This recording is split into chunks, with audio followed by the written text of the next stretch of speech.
Hello, this is the Refinance Savings Analysis Step 2. So earlier you have attended the Refinance Savings simple.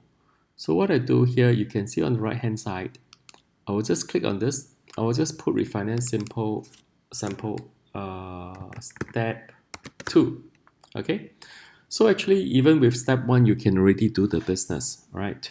But with Step 2, we want to give you a more understanding of the features that is available. If you want to get into this business, you need to be a bit more knowledgeable.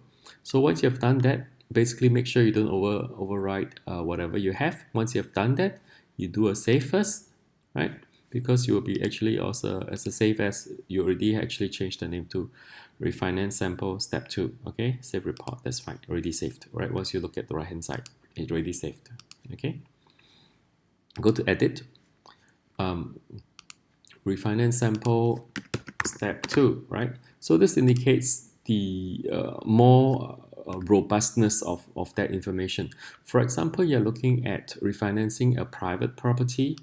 Obviously, remember, if you're HDB, please click HDB. If you're private, please click private. If it's EC or commercial, please click EC or commercial, right? So in this case, let's go to maybe just pick a condominium, right? Maybe Maplewood. Okay, let me see. I'm not exactly sure we have this one. Let's see if there's such a unit. Oh, there is. Okay, good.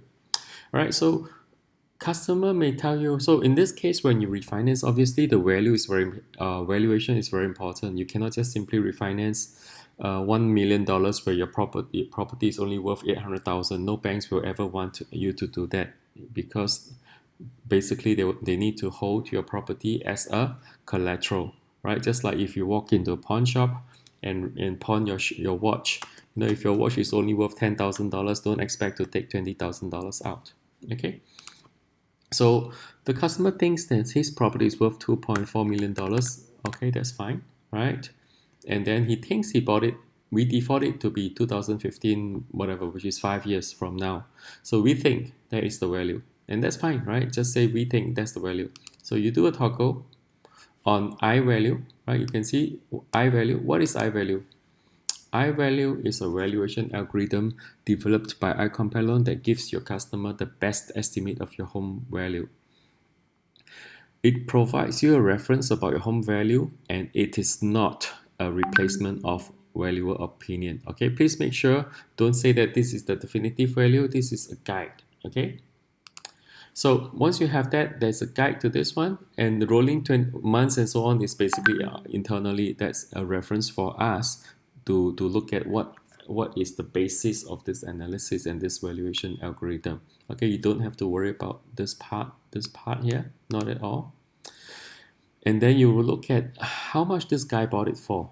All right, and then let's see that we can also choose show latest 12 months transaction and distance within 500 meters or within 1 kilometer, right? If it's within 1 kilometer, let's run it again. You see 12 records. Within 2 kilometers, we see 60 records, right?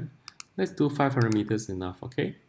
And then you'll see that there's only 12 transactions. How about if it's within 16 months instead of 12 months? We have 21 records, right?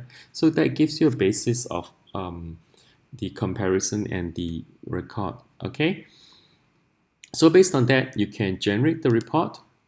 Once you generate the report, you will have so-and-so Bukit Timah Road, blah, blah, blah, unit number, and the size 1787, right, based on the actual unit itself.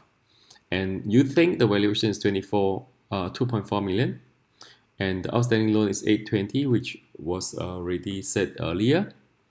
And the system thinks it's worth 2.7 million or in that ballpark based on the last recent transactions. And when we look at it, the last transacted value was 22nd August 2006. Okay, and it was transacted at 1.15 million. Obviously, right?